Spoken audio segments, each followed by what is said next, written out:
નર્મદા જિલ્લામાં એકતાનગર ખાતે રાજ્યકક્ષાનો national fire service ડેની Sardar Sarovar dam view point 1 ખાતે ઉજવણી કરવામાં આવી હતી। દર વર્ષે 14મી એપ્રિલે ફાયર ફાઇટરો અને ફાયર સર્વિસના કર્મચારીઓની બહાદુરી, સમર્પણ અને બલિદાન માટે તેઓને યાદ કરવામાં આવે છે।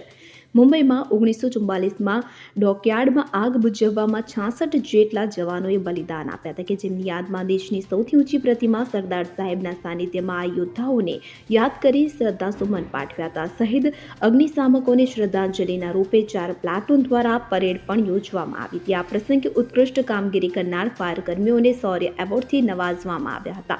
ગુજરાત સ્ટેટ ફાયર પ્રિવેન્શન સર્વિસીસના ડાયરેક્ટર અનિલકુમાર ચાવડાએ આ તકે જણાવ્યું હતું કે ફાયર સર્વિસ ડેનો હેતુ need to ignite a fire safe ઇન્ડિયાની કરવામાં આવ્યો છે। ફાયર જવાનો લોકોની સુરક્ષામાં પોતાની સુરક્ષાની સલામતી પણ જાળવી રાખે તે ખૂબ જ જરૂરી છે। માટે ફાયર સેફટી એન્ડ પ્રિવેન્શન મર્સ્યુઅર્સ પણ એટલા માટે જ જરૂરી છે। આ પ્રસંગે ઉત્કૃષ્ટ કામગીરી કરનાર ફાયર કર્મીઓને શૌર્ય એવોર્ડ સાથે પ્રમાણપત્ર પણ આપવામાં આવ્યા હતા। Anil Chavda, director state fire prevention services.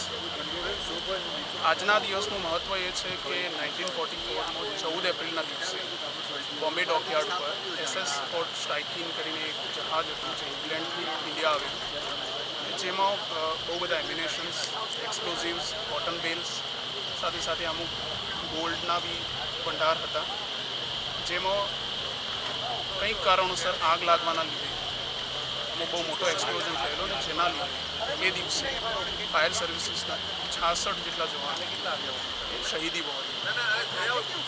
એ 66 શહીદ વીરોના રિમેમ્બરન્સ એવરી યર ભારત સરકારના હોમ ડિપાર્ટમેન્ટ એક થીમ ડિસાઇડ થાય ને એના અંતર્ગત દરેક state national fire service day 14th એપ્રિલનું ઓબ્ઝર્વન્સ થતું હોય।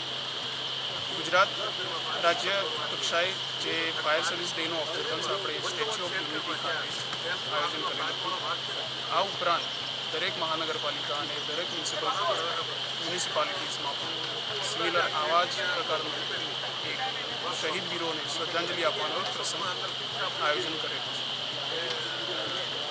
આ ઉપરાંત ગુજરાત રાજ્ય સરકાર ફાયર સેફ્ટી પ્રત્યે કટિબદ્ધ છે તથા પબ્લિકની અવેરનેસને ઇમ્પ્રૂવ કરવા અને ફાયર સેફ્ટીને વધારે સ્ટ્રેન્થન કરવા માટે બનતા બધા જ પ્રયાસો રાજ્ય સરકાર તરફથી કરી રહ્યું છે।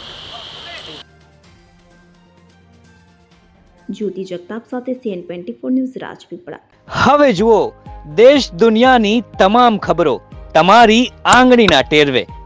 ઉઠાવો મોબાઈલ અને ગૂગલ પ્લે સ્ટોર પરથી ડાઉનલોડ કરો અમારી CN24 ન્યૂઝ મોબાઈલ એપ।